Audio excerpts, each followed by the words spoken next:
Hey, happy 2021. Hope you're doing well. I hope you had a great holiday full of food and fun.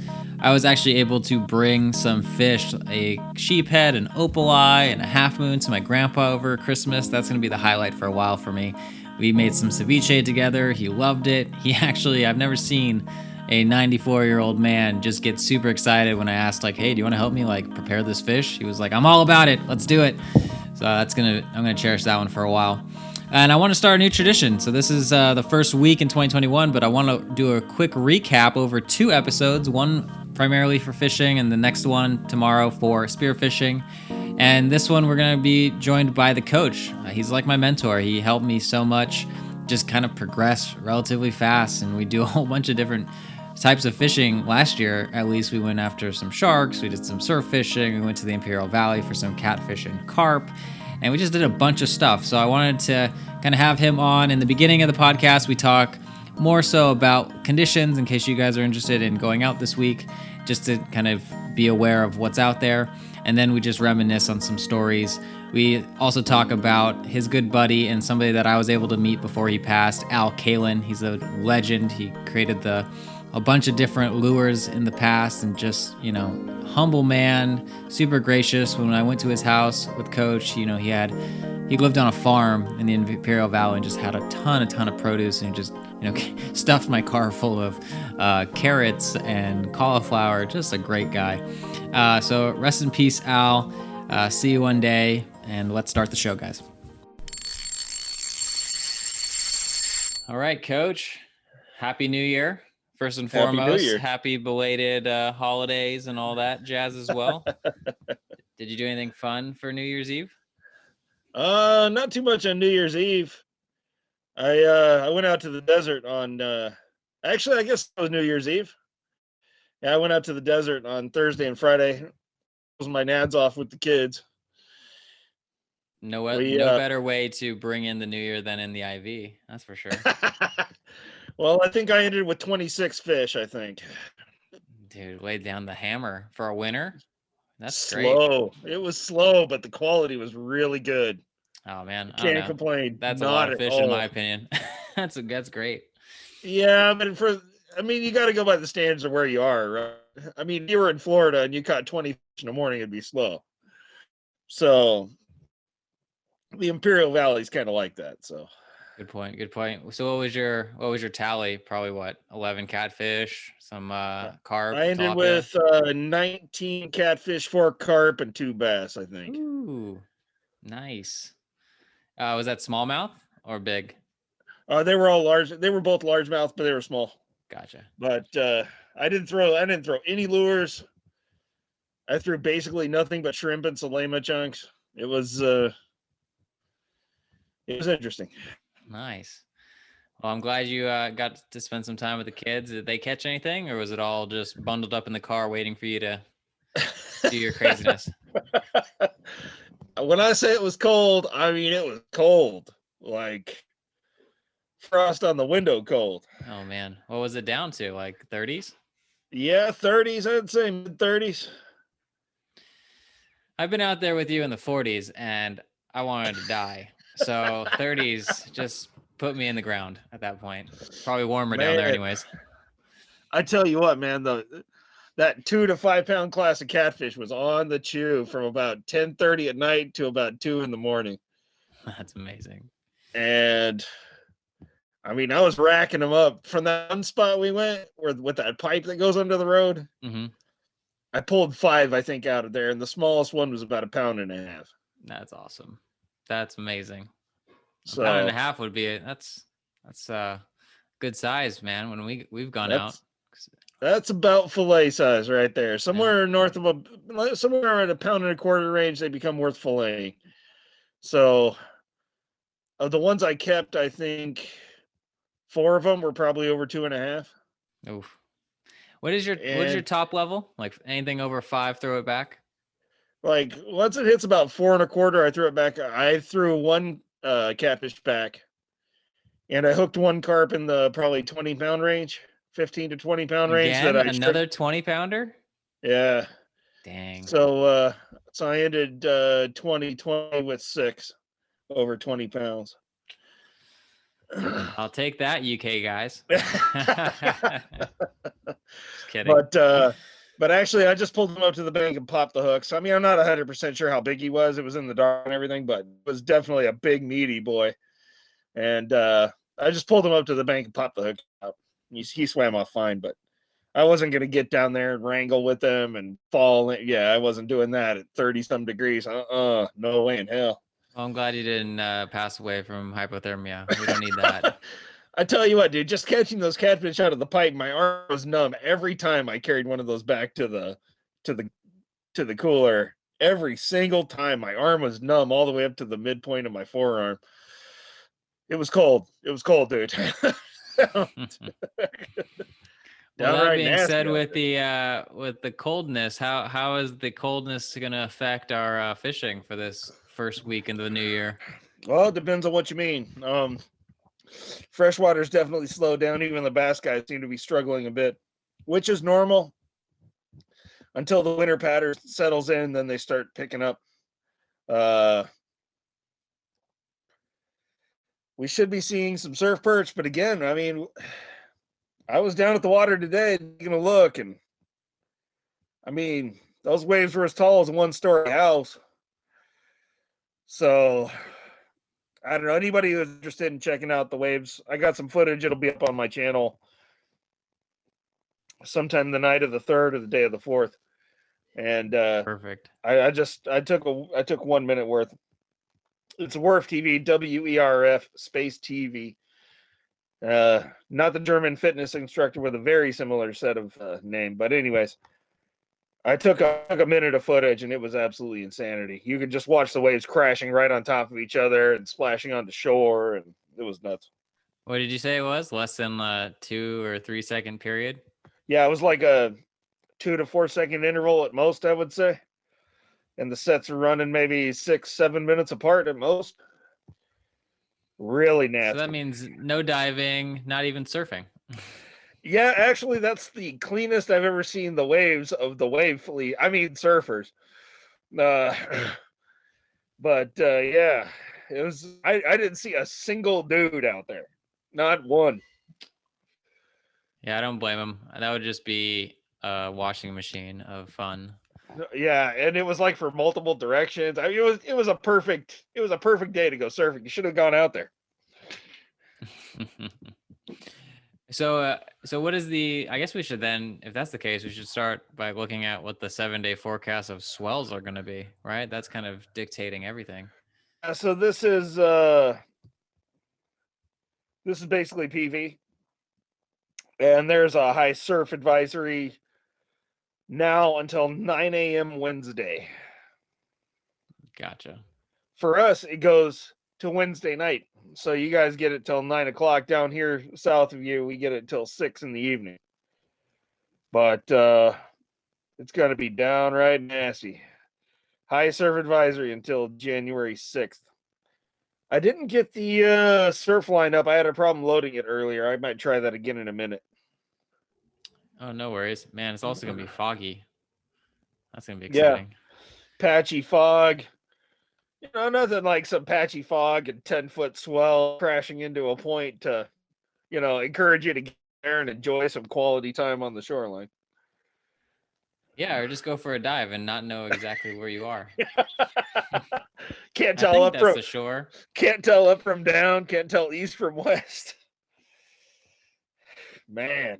Okay, so I'm big time winner. It's getting crazy right now. That's probably the most action we're gonna see. So they're saying 4 to 5 feet, but they're not saying. Let's see. Oh well, it's not so bad up by you guys. So tonight, variable 5 knots or less. Patchy fog after 10. Mixed swell west 5 at 15, and south 1 at 14. That was a whole lot different than what I was looking at today. Insanity. I'd be real careful believing this. I would go down and look before you make plans to go get in the water. Oh, and look at this. 5 to 6 feet over Tuesday. Yeah. Keep in mind, this is swell height, not wave height. So, ooh. What should people know for those who are like, what's the difference? Typically wave height's like 1.5 times to 2 times swell height. So And when that's you see, because the swell, when it hits the land, all that energy gets pushed up. yep. So if you're looking at offshore forecast and it says 4 to 5 foot swells, you can bet that's going to translate into 6 to 8, maybe 9 foot waves on shore. That is So good to as the know. water gets shallower, that energy gets transmitted into a narrower area, which mounts the wave up, and then, well, yeah. So that means you could be looking at like 10 foot plus waves on Tuesday. That'll be fun. Have you ever fished those conditions? I have, and from a kayak. One time I decided I was going to get out when the swell was something ridiculous. It was 12 feet or something. Just to prove to, just to be stupid. I'm not sure why I have done it. And I remember I was on top of the wave as it was coming down the Mission Bay Channel, and I was looking north out to sea, and there was no jetty. Oh wow. You see what I'm saying? Yeah. The swell was taller than the jetty at that point. Yeah. I'm just wondering, what did you do? Just piss yourself? Like, oh, Well, it wasn't too bad. There was actually a bunch of guys in those Hawaiian style.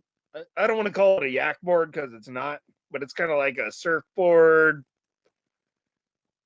that you paddle with both arms. interesting. I'm not sure what they're called exactly, but those guys were surfing down the channel at like 25, 30 miles an hour. You're not talking about like a dragon boat, right? No, it's a one-man thing. That sounds awesome. Now I gotta go figure out what Yeah, that I have is. no idea what they're called, but these dudes were having the time of their life when the swell was like 13, 14 tall. Were you successful when you went out? I caught one rockfish and I turned around and paddled like hell. You know, you have to remember how fat a fish and dive is. I mean, I'm not opposed to a girl with a big hind end, but fish and dive takes it to the next level. And I was paddling and I was surfing on a 100-pound kayak 3 feet wide on my way back in. That's crazy. And I wasn't even all the way out at the end. I caught one rockfish. Like, I'm out of here. So what else should we consider, or is it just scrapped until Wednesday of next week? This is gonna put a lot of grass in the water. It's gonna so we have a lot of shallow water surf and eel grass. That's gonna rip up a lot of that and put it into the water. And so near high tides, it's probably gonna be almost unfishable for probably at least a few more days until it starts cleaning itself out. Gotcha. Swell this big, and we have negative tides in the early evening hours. We have a negative tide right now while we're talking. This is going to lead to lots of kelp being ripped off, lots of surf grass being torn up. It's going to turn the surf into an absolute mess anywhere near high tide for at least a few more days after this lays down. So you're probably looking at the weekend before things start settling down here. Well, that's good. I mean, that gives everybody a little bit of time to recover from all the partying, and or you could start working your bay game too. You know, that's a good point. there's a world, you don't always have to go spearfish or surffish. There's other things to do. So what would you recommend? Well, I don't really do much bay fishing up here. I guess I could hit some like the jetty or something. Yeah. Yeah, I think there's a lot of opportunities up there. You got, starting at the border at San Diego Bay, which is a huge fishery on its own. You got Mission Bay, which is a very specialized fishery, but still a pretty good one if you can figure it out a little bit. Next is Oceanside. Then you have Dana, Newport. Then you have what's the next one? Kings or Redondo? Redondo does. I think Redondo's the next one, isn't it? Yeah, I believe so. I don't really know Kings too much. I've never really fished there. It's an interesting place. And for many, many years, I don't know if it's still true, but that warm water outflow would make bonito hang out year round inside the harbor. I don't know if it's still running, but if it is, I mean, that'd be a total option. Okay. Well, then I guess Yeah. I gotta just. This is kind of nice. Use these weird conditions to explore and expand my fishing game. I mean, you have all of Alamitos, you have all the internal stuff in Long Beach, you got all the internal stuff, Puerto Hueneme, Oxnard. Oxnard is great halibut in midwinter from the shore inside the bay. If you have some idea what's going on. Um, Santa Monica Harbor is pretty good. That standing jetty keeps almost all the waves out, even out towards the end of the regular jetty. Same thing with Oxnard. There's a lot of opportunity. I mean, if you're, it's funny because I'm a member of the MMFC and they're all whining about how slow the bay bass bite is, and they're like, "Well, we want more fish. We don't care if they're bigger during winter." I said, "Well, what about all the other fish?" They're like, "What?" I said, "All the panfish are in the bays. All the surf perch are up shallow. Everything's orienting to cover right now. You got one of the best opportunities of the year to diversify your portfolio and make something happen if you want to." You're opening up a whole new can of worms. Yeah. Telling people to become multi-species anglers. I Well, feel like a lot of people get set in their ways. That's just a thing that goes down. You do what you're comfortable well, with. not only that, but here in Southern California, fishing is fashion, right? If it's Ooh. not yellowtail or calicos, or maybe if you're a bay bass guy, or maybe you're a specialized halibut dude, or you happen to be a white sea bass fisherman, which is a rare breed here, or you chase big bluefin. Well, other than freshwater, what are your options? No, that's a good point. So, I mean, if you paint yourself into a corner and you don't have an open mind, then yeah, your fishing season ends and you don't have anything to do. The reality of it is you got a whole different set of opportunities that you can take advantage of. I mean, there's tons of perch here during the winter. Black surf perch, white surf perch, walleye surf perch, sharp nose, all of them come shallow. All of them are good to eat if you're inclined. They're all coming in to drop babies right now, so some of the biggest surf perch of the year are available. It's totally sustainable. The big walleye come in shallow too during winter. So I mean, it's up to you what you want to do, of course, but a lot of times I hear the guys complaining, and it's like, but I can't throw a quarter-ounce jig head with a curl tail and catch 20 fish in a session. It's like, I mean, is that all that fishing is? Oh, I'm hearing that there is no real quote unquote, there doesn't have to be a season to fishing. I mean, there's seasons for fish per se, but not necessarily, you don't ever stop catching fish here. I would say it's true almost everywhere. I mean, I did a couple weeks in New Jersey. This was centuries ago now, but I did a couple weeks in New Jersey in the middle of winter. And everybody's like, fishing in winter? What's wrong with you? I said, well, I'm not going to be here any other time. So I went and I took some market shrimp, and I think I had a little bit too big of hooks, but it was what I could find. And I bought some crappy combo at the local Dick's Sporting Goods or something.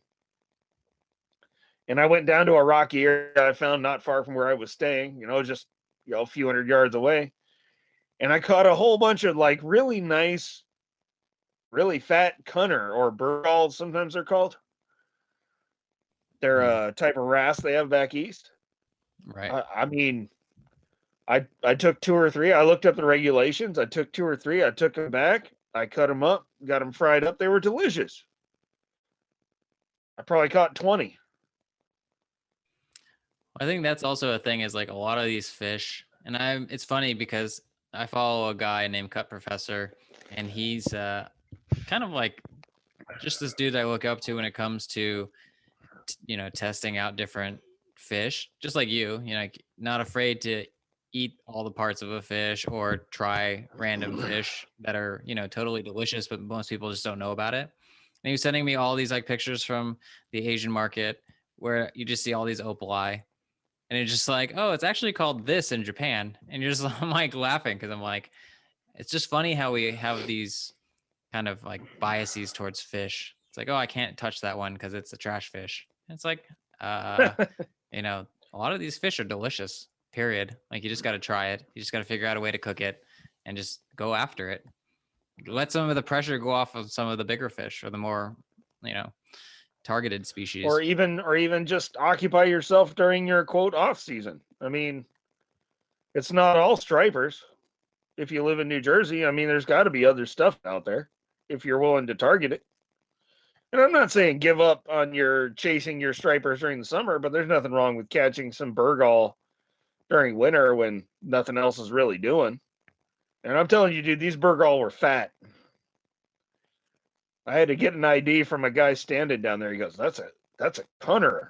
I'm like, "A cunner?" And I looked in the regs and it said burgal. I said, "Is that the same fish?" Yeah, it's the same fish. I mean, I fried them up. They were good. Everybody commented on how great they were. It's hard to beat fresh seafood. Yeah, I agree. So what map are we looking at right now? Temp break. Yeah, this is temp break. How is the water? It's cooling quick, man. Ooh, it's chilly. Yep. Oh, that's really cold. So we're looking at around 60 of this water laying up along the coast up towards up towards you up there at MDR, Point Doom. But this is pretty normal. I mean, we're still seeing temperatures above 60. That's amazing. Of course, we're seeing some cooler temperatures too. 66, 67, 68 out here off the islands and off of some of our big underwater canyons. But on the overall, we're really not that cold yet. We're still... Did you say 68 or 58? 58. So 60 to 58, 57 in some of these areas. 56 out here up off the Channel Islands, but that's pretty normal. But, you can see all that warm water is retreated down below the lower hidden. And traditionally, there's a tuna bite down there for the guys on 2-day and longer boats. Traditionally, there's a winter bite on the tuna down there, some bluefin mixed with some big yellowfin. So don't be surprised if you see that if you're looking at the counts from San Diego or from the boys down by Ensenada or whatever. There's basically, definitely... I need to start going to Mexico in the winters. Or learn to target something different. Either way. Yes. I think there's plenty of giant zebras and huge opalite there off of some of your dive grounds. Just to guess. I have a video that I took a couple of days ago before this big swell came in. I haven't seen this big of a school of zebras in my entire life. It probably was at least 150 fish just swarming me. I was almost swimming through them, and there were some chunkers. I'm sure there's some tanks in the mix. Nobody bothers harvesting zebras. The divers are like... Well, everybody tells me they're absolutely the worst perch to eat. Well, I've never even tried to grab one, and I should. Well, I tell you what. You tell me if I'm crazy. Next time you're down, shoot one, do the Spearo thing to it, and then make sure you take all the guts and gills out and scale it while you're still in the water. Yep. Standard. Easy, right? Yep. You make sure you do that. Then I want you to fillet the thing. Just cut the skin off just in case the off flavors in the skin or along the red meat. Fillet it out. And then just do a really simple egg wash and dip it in either... I would say tapioca, but tapioca is kind of temperamental. Use like the Idahoan potato flakes. Okay. Because I have tapioca flour, or you're saying it needs to be flakes? Yeah, kind of like panko. Tapioca is kind of temperamental. If you're not paying real close attention to it, it'll kind of give it an off flavor. But if you're on the stick, tapioca is a great one to use. Okay. But potato flakes are a lot more forgiving if you have any reservations about it. Have you tried it raw? Sashimi. I don't eat raw fish. I just saw too much crazy stuff. I'm not trying to gross anybody out here, but I've definitely seen some stuff that would turn your stomach crawl out of fish after they had just recently expired. So, yeah, there's no raw anything going on in my world since I was probably 15. Well, everybody keeps asking me, like, how did I lose so much weight and I'm looking so skinny? I was like, those parasites are amazing workhorses. The symbiotic relationship. I could eat whatever I want, whatever beer I want to drink. It's fantastic. The little tapeworms come out. Just we're all a happy family. A few tapeworms, a couple spaghetti worms, a couple of lungworm. Hey, we're golden. Yeah. Oh my. Can't get friends any other way. Might as well just grow them. Now you have 4,000 dive partners, and you don't even know you have to think about them. Oh my. So if you're looking at my screen now, we're on Fish Track.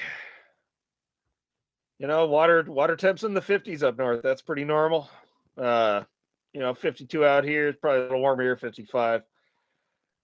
Let's kind of give some locations, because I know a lot of the people are going to be listening to this on the podcast. So it's basically Central Coast is in the high 50s, and then as you get up close to SF, it just drops.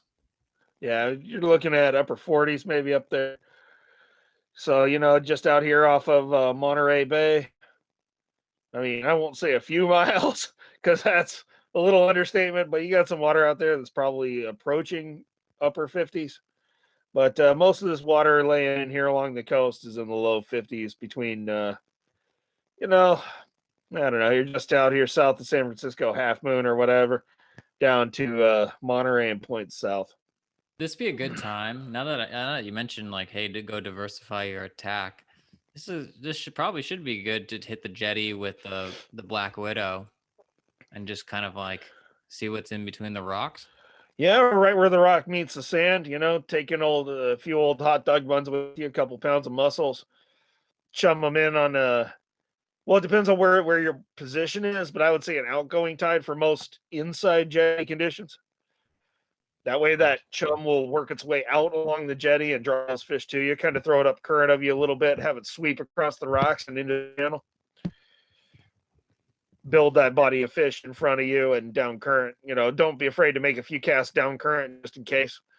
But yeah, good time for the Black Widow. Good time for your Chinese-made crap rods or whatever you got. Good time. Time to bust it out. I just got a text from my cousin who I gave some bonito from Baja a while back, and he was like, "This makes bomb fish sandwiches. It's not trash fishing just for bait, guys. Bonito is delicious. Bonito's delicious. Actually, those what do they call them down there? The Which black one? skipjacks. Yeah. The black skipjack's great. Bleed them out, keep them on ice, cook them up fresh. They're delicious. Machaca burritos as well. Yep. You guys do. Oh my gosh, best breakfast you could ever have, especially if you're going on a dive. So good. Oh yeah, I mean, and they have a super red meat, so you can cook them up just like pork or beef, real easy. I mean, can't go wrong. Yeah, that's how the Pangadero made it. His wife, actually, she handmade the tortillas, and then she did a kind of like a steam bath with the bonito, then added the chilies and some salsa, mixed it all together, so it's kind of almost stringy, like a a salted pork or whatnot, and then just threw that in the burritos and kind of made them look like taquitos without like frying them, and then just gave him probably like 30 or so, and that's just what we munched on. Oh my gosh, nobody got sick on the boat. We were able to go out all day, have a lot of energy. Nothing beats some lard, flour, and some fresh fish. Yeah, absolutely. Oh, barilete. That's what they call them down there. Bariletes. The black skipjacks. Amazing fish. I mean, and totally underrated and hated on by every gringo that goes down there. These things, dude, they're freaking good as hell. Same thing with the cochitos, the trigger fish. Oh, don't get me started on triggerfish. That's one of my favorite fish to eat. They are so good, and if you have the huevos to actually fillet them outright and fry them or bake them, they are fantastic. Amazing. I mean, as long as they don't take off your finger, which they almost took off mine because I was so dumb. Nobody talks about triggerfish outside of they're like a pest, and I've never really watched one when I went down there, like people spearfishing them. So I shot one. It was big, and then I'm like, oh, I should just grab it by the mouth like an idiot. And I was like, no, maybe I shouldn't. I don't know. And I just grabbed it like normal and brained it. But then I watched that video of I think it was a triggerfish or something else where it was like just eating carrots, just Yeah. on them. And I was like, oh, that would have just took that thing right off.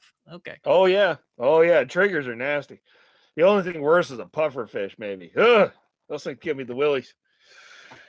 But yeah. So what is this? What is this map that we're looking at? So we're looking at a sea surface temperature analysis for the California coast. This is paid for by your tax dollars at NOAA. They have a whole bunch, no matter what part of the United States you're in. You can call up one of these bad boys. And it's called ospo.noaa.gov. And you can look at all of the OSPO. I forget what it is. Office of Sea. I forget what it is, but ospo.noaa.gov. Tax dollars at work. If you want to look at what your local sea surface temperature looks like, I don't know what the composite schedule is on these, but this is excellent information. It shows your region in total. Really nice stuff. Great maps.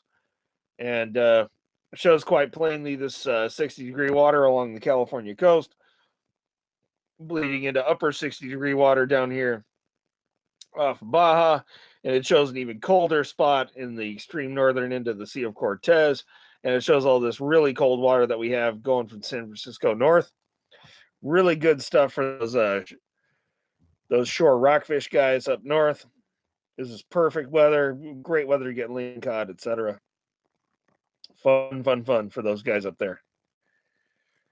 Perfect. Well, I think that does it for this temperature. Oh, yeah. Let's get into the fish count. So this is a fish count. This is out of Davy's Locker. Looks like sculpin is the only game in town this year so far, which isn't too surprising. They were already working on the sculpin and whitefish going into the end of December, so not a lot doing with the closure of groundfish here in SoCal. We will see.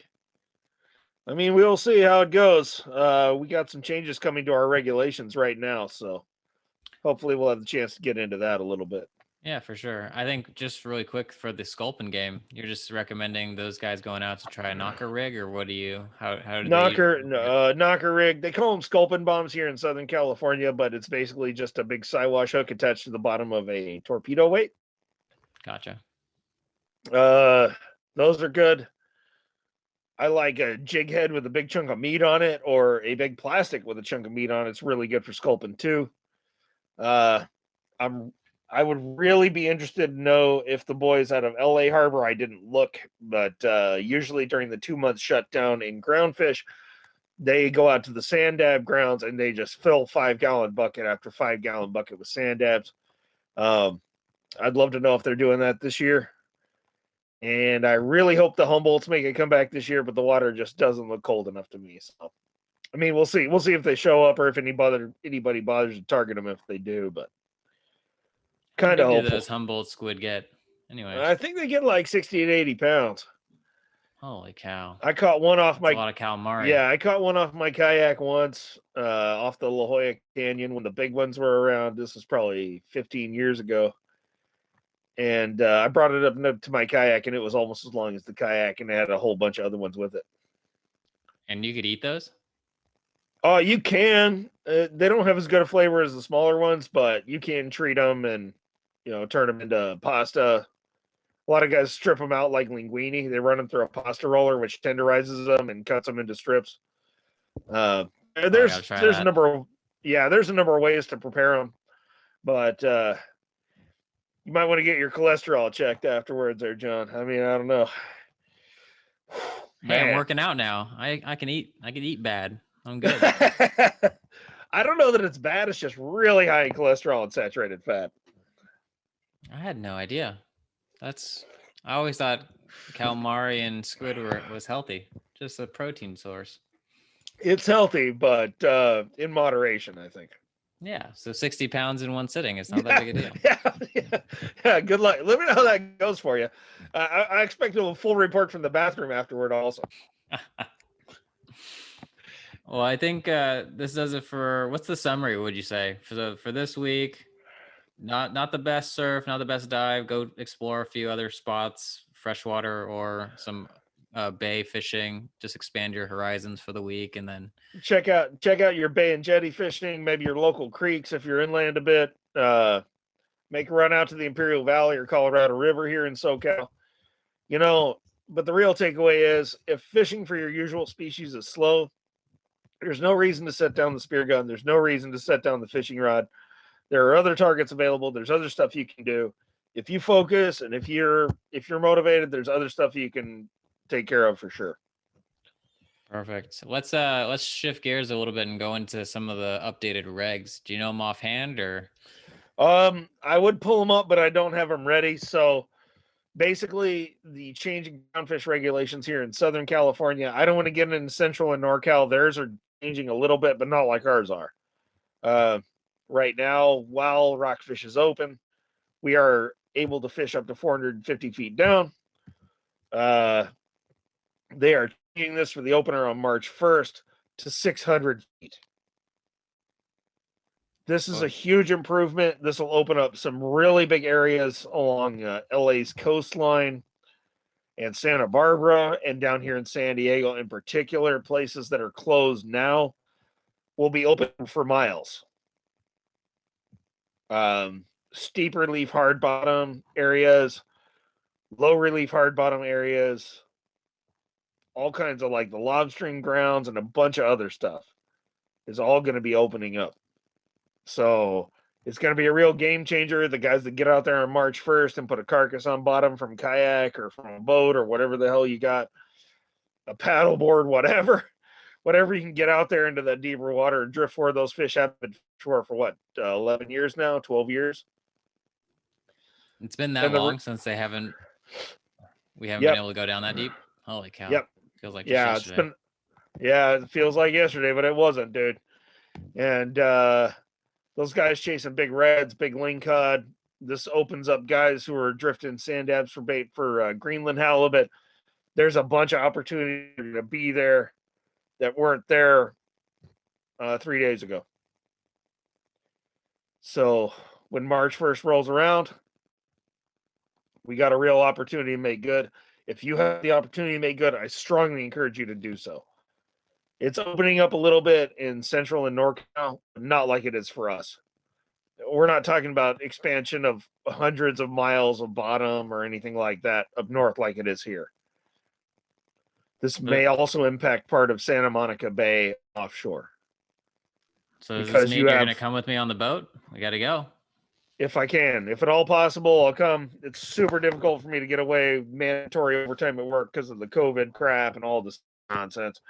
And other stuff passed by the state. And anyway, I don't even want to get into that part of it, but. Well, that's exciting though. That's just so much more fish. Yep. It's absolutely stupid they even closed it off in the first place. They should have closed off everything below 1,000 in the first place and just banned everything west of 1,000 feet. But you know how it's here. Well, everybody talks about how, it's so devastating that we've lost so much fishing grounds, but it is nice. And we have to celebrate the wins when they come back because they don't always have to come back. This is true. People in power. It's like if we complain too much, we should show how healthy the fish have been bouncing back and then, giving them some props and hopefully they open up some more. I think it helps a lot that we sold a lot more fishing licenses this year because of COVID. Oh, interesting. And I think that, it was like a 10% resurgence. We made up 10% of ground this year because of COVID. Well, one of my biggest videos on YouTube was how to get a fishing license in California for 2020. Maybe that was it. 10%. Get those newbies up. Yep. And maybe that was at 10%. The people coming back. People with gear laying in their garage. When I heard that the tackle shops were slammed with orders in March, I knew it was going to be a good year for us as fishermen. Obviously what percent of the harvest or whatever is different, but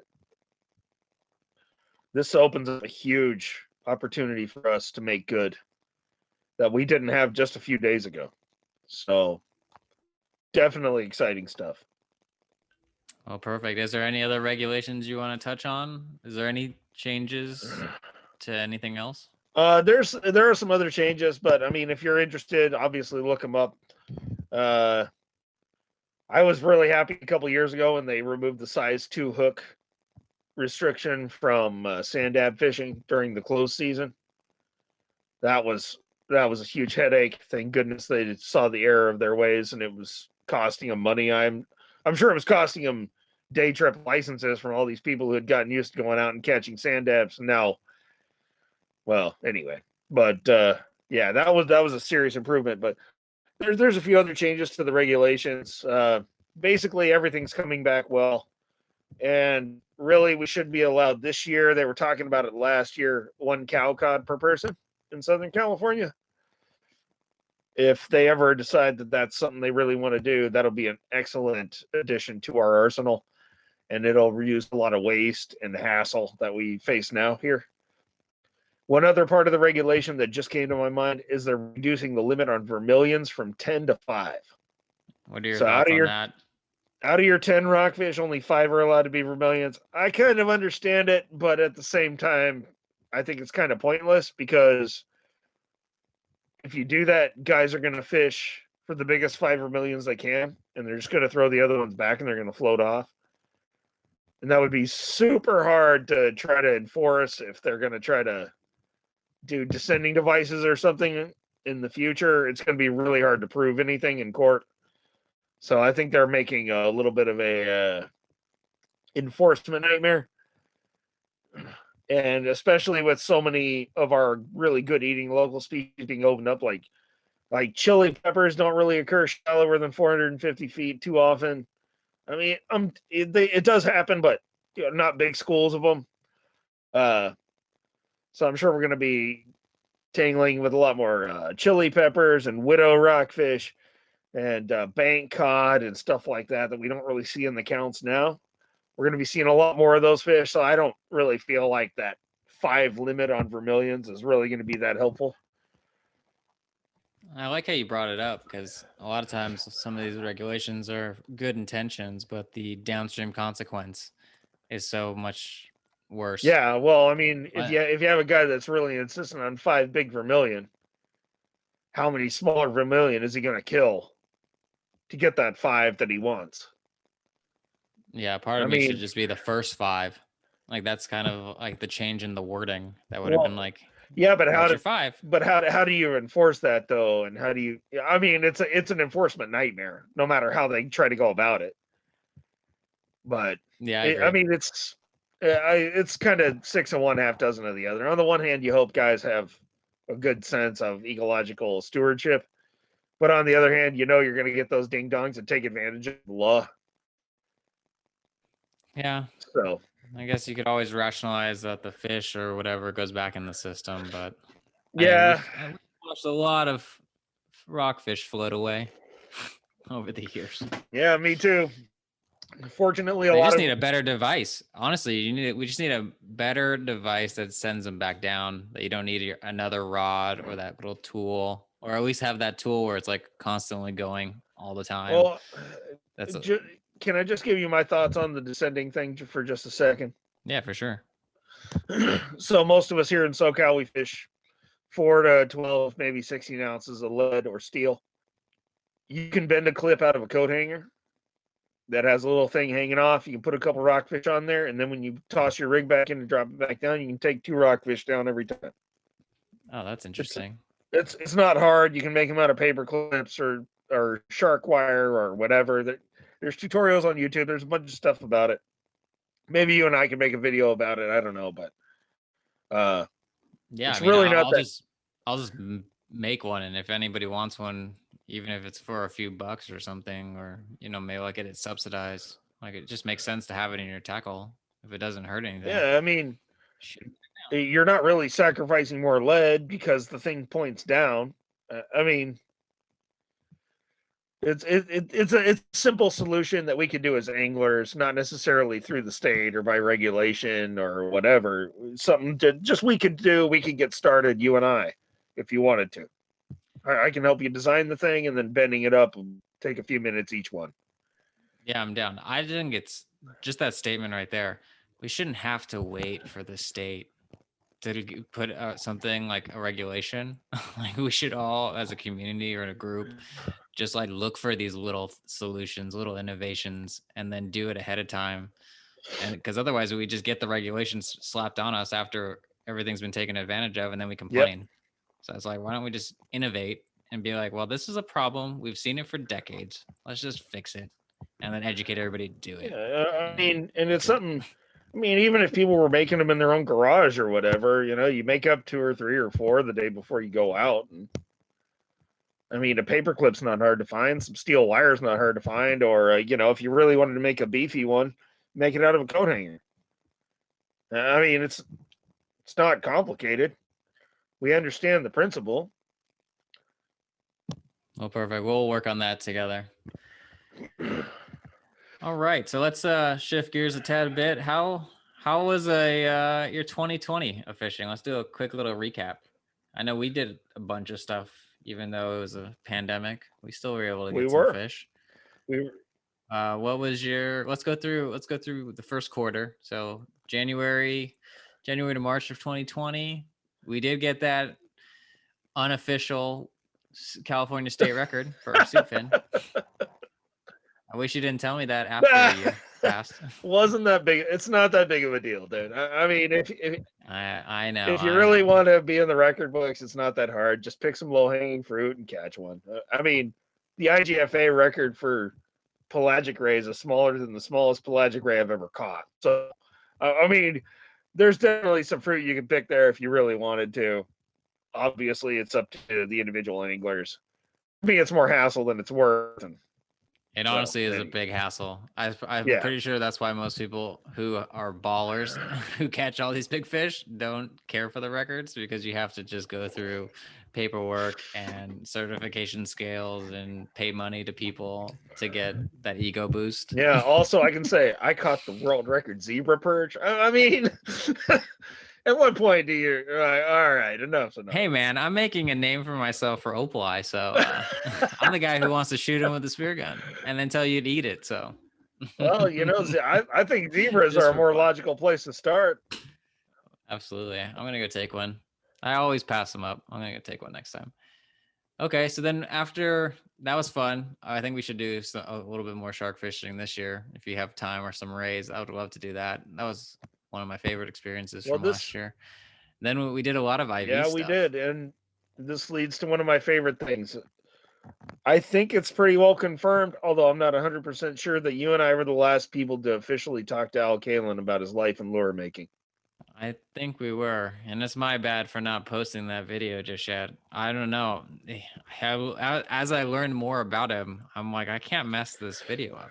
Like he's a legend. Yeah, I mean, and it was nice to be able to go into his house and just at least see him and meet him and see his creations. There'll never be another Al Kalin, for sure. There'll never be another. He absolutely revolutionized the lure making business. He revolutionized the soft plastic business. He and Joe Graves made an industry here in Southern California. Make no mistake. Sorry, I get a little teary-eyed, but no, man, it makes a lot of sense. He would just see him like a genuine man. And although he and I didn't really get close until the last years of his life, he and I still spoke a lot. We still went back and forth on the forum, and I really considered him my personal friend, and I would have done anything he asked me to do anytime, and vice versa, I think, too. He's just such a great person, for sure. So I wanted to make sure that I mentioned that here. I've got to put a little pressure on you. No, that's not how I am, but no, I mean, I think a lot of people will, once we get the video up and kind of show that. I think that was a very memorable time. And I just remember showing up and he had a big box of his farm's produce. I was like, I already love the guy. Well, anytime he shares food, I'm like, he loaded up the car till we couldn't fit any more in there. Yeah, he was kind of mad that we didn't take all the food. What did he give us? Like 40 heads of cauliflower and 20 tons of carrots? It was insane, man. I mean, how many 50-pound bags of onions can one family use? I don't know. But just an incredible guy, just an incredibly giving guy, and absolutely an innovator, a legend, whatever you want to say. I mean, it's an understatement for him, but I mean, just an incredible experience that you and I were two of the last people to talk to him officially about part of his life's work. And he was so humble, and he would say, "What do you mean? That was just a hobby that went crazy for a few years."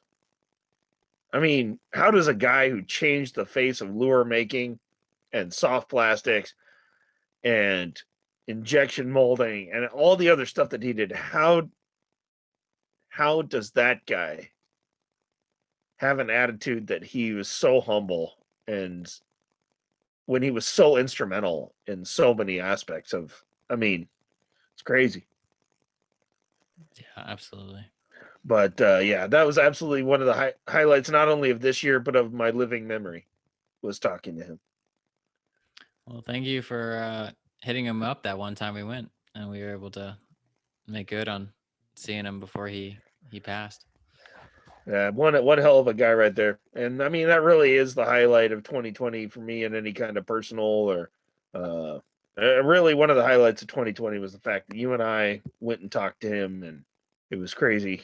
But I ended up landing six fish over 20 pounds in 2020, which isn't really much of a big deal to most people, but 4 of the 6 were carp, 1 was a ray, 1 was a big leopard I caught when I was on my own, but it's kind of how I judge how I did in a year. And that's pretty amazing considering ocean fishing here was shut down for the 3 months, and it would have been easiest to make 20 pounders in the sea. So I'm looking forward to 2021 and getting out a little more for sure.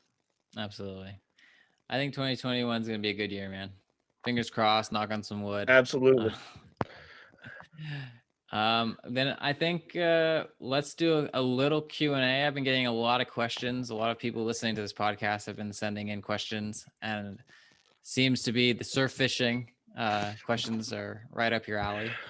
So are you down for a little Q&A? Sure. We won't get through that many of them this time. There's just so many. But when it comes to surf fishing, let's see, where do you want to start?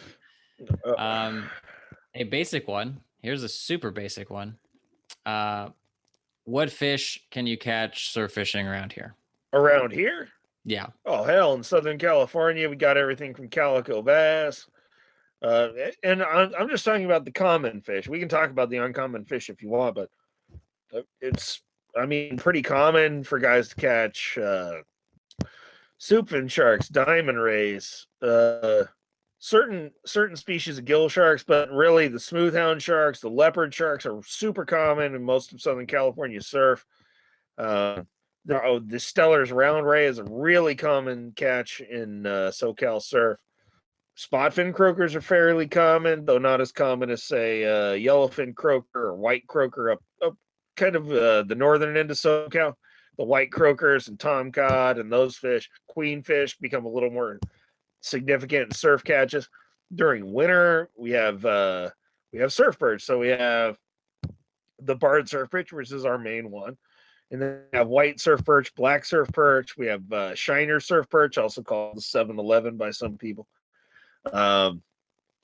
Even during the winter, the sharp nose surf perch come in on, or sea perch come in on certain areas that have steep onshore structure.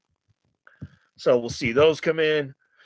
Sand bass are a pretty common thing some places. Bay bass, if you're kind of fishing near the mouth of the bays during winter, can be a common catch for some guys, or along a river mouth or something.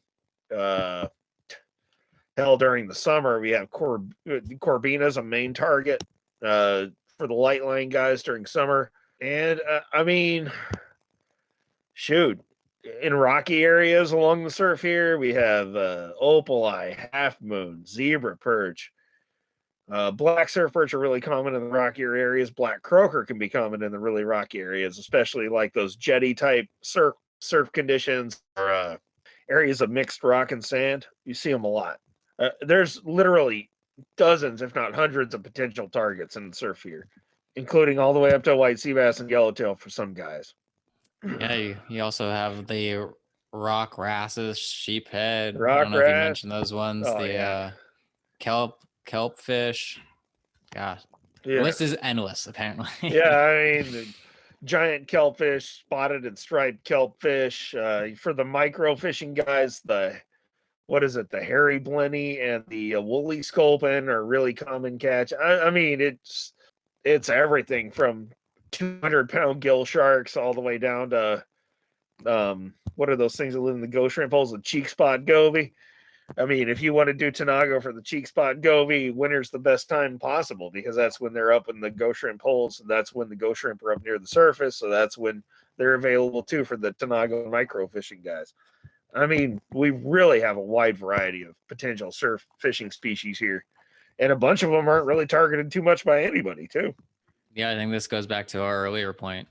There's once you kind of are aware of the fishery that we have here, there's just so many more options just to explore. You don't have to do them all. Nobody's saying you have to be a multi-species crazy person, but there's just never a dull moment if you just expand it a little bit away from the standards.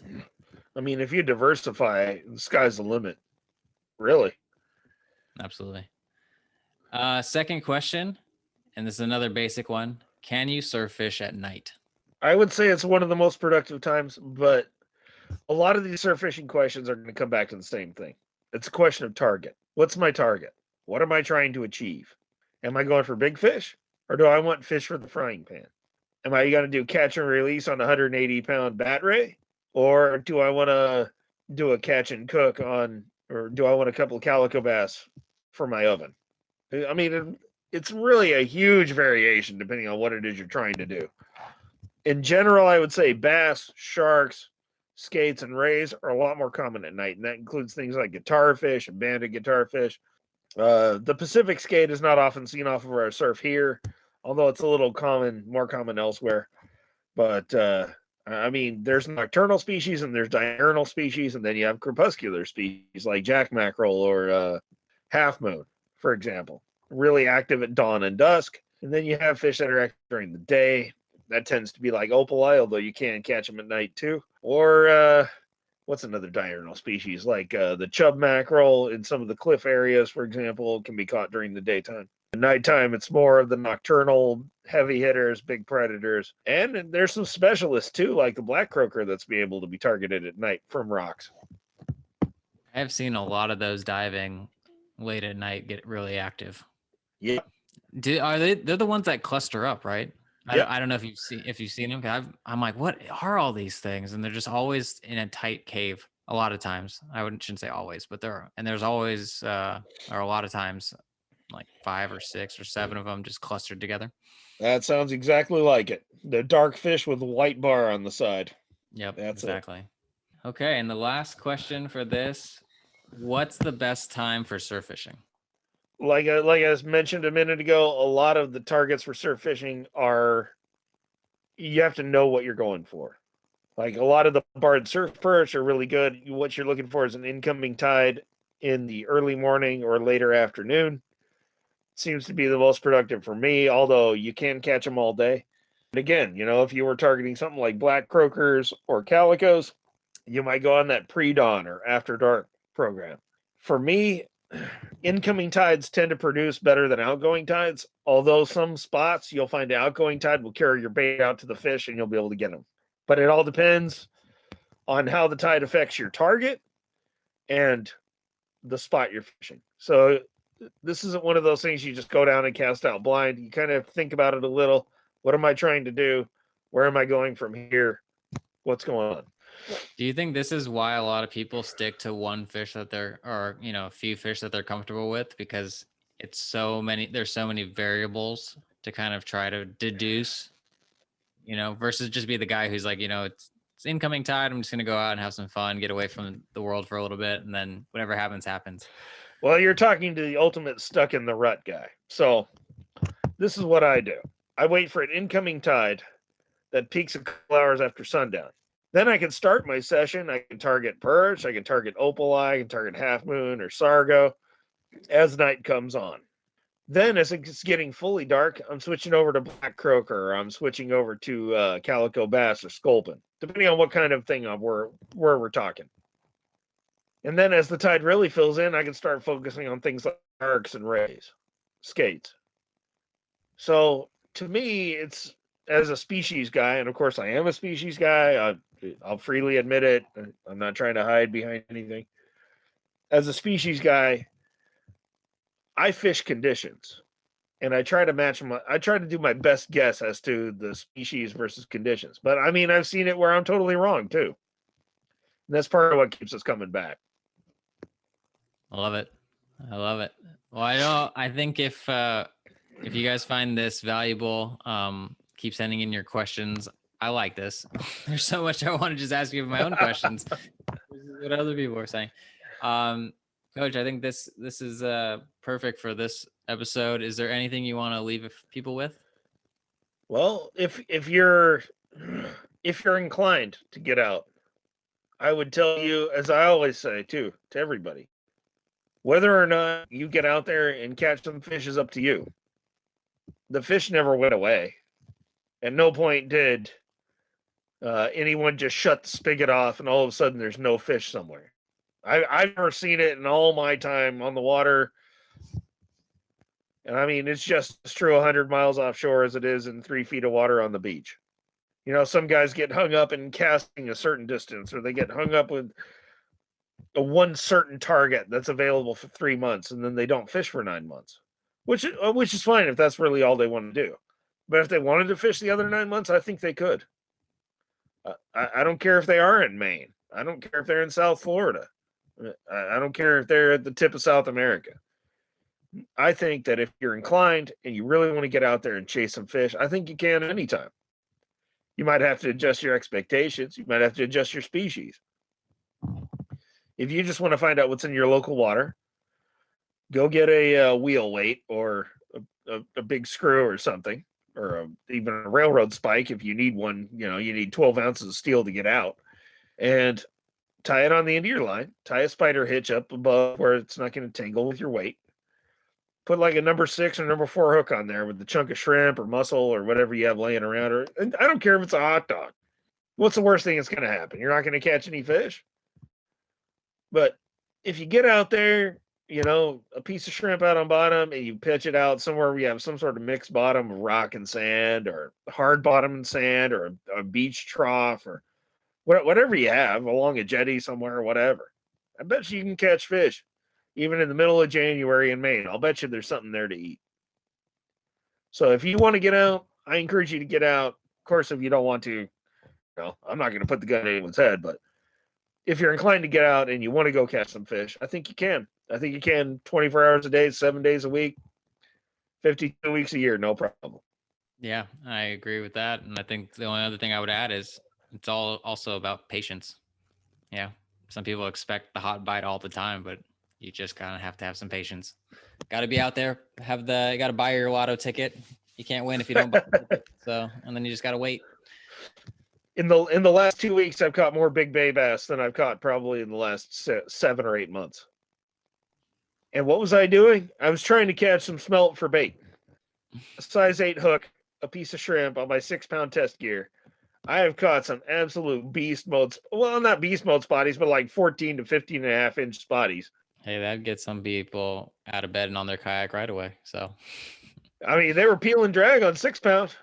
I was just trying to catch some smelt for ray bait, and I probably caught, I don't know, maybe 8 or 10 in the last 2 weeks. Over 14 inches would be my guess, or approaching 14. I mean, I didn't measure them all, but I mean, size 8 hook and a piece of shrimp that I'm trying to catch smelt on so I can catch some stingrays. And the bass were all over me, peel and drag, running over the place. It was crazy. Well, guys, get out there. It's 2021. Get after it. And Coach, I really do appreciate you coming on. Yeah, no problem, man. Try to do this, at least twice a month, if not once a week, if you guys find it helpful. I find it helpful. I'm just learning every time I talk to you. So I love any time you have to give us. Really do. I really do appreciate it. You can find everything, how to contact Coach on SD Fish. Look for Worthless. You can look at his YouTube channel, Worth TV. I'll put links in the description if you guys want to reach out to him. And until next time, guys, thanks. Thanks, Coach. Yeah, no problem, man. Thanks for joining me on this episode of the podcast. Really appreciate it. If you did like it, please head over to Apple Podcasts, leave a rating and a review. I check them all. And on the next podcast, I'm going to actually be on Brett Whitman's The Spear Factor, where we talk about a 2020 year in review of all things spearfishing. I'm going to put that episode that went live the other day on his podcast over here. So if you don't already subscribe to him, you can catch it here. Until next time, guys. See ya.